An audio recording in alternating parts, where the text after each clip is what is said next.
Hello అందరికీ. ఇవాళ నేను చట్నీ చూపిస్తున్నా ఇడ్లీ దోశకి.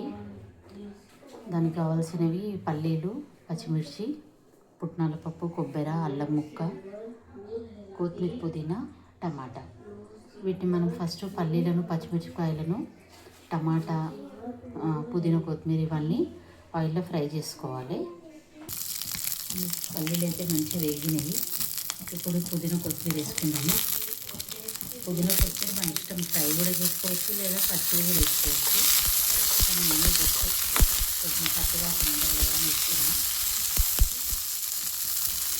సో ఇప్పుడు ఈ టమాటా కట్ చేసి వేసుకున్నాము. టమాటా కూడా కట్ చేసి వేసేసినాం. మిక్సీకి వేస్తాం కాబట్టి కొంచెం గట్టిగా వేసుకున్నా పర్వాలేదు కట్ చేసి. సో ఇప్పుడు ఇవన్నీ ఒక దగ్గర వేసేసుకున్నాము. ఇంకా నెక్స్ట్ ఉప్పు యాడ్ చేసి, సాల్ట్ యాడ్ చేసి ఇంకా మిక్సీకి వేయడము. ఇంకా సాల్ట్ అయితే యాడ్ చేస్తున్నాం. సో ఇంకా మిక్సీకి వేసుకున్నాం. ఇప్పుడు మిక్సీకి వేసుకొని తాలింపు వేసుకోవాలి. చట్నీ అయితే మిక్సీకి వేసుకున్నా, రెడీ అయ్యింది. ఇంకా తాలింపు పెట్టడమే.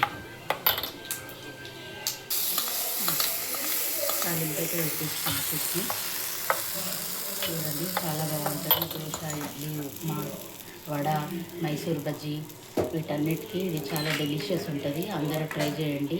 నచ్చితే లైక్, షేర్, సబ్స్క్రైబ్ చేయండి. బాయ్.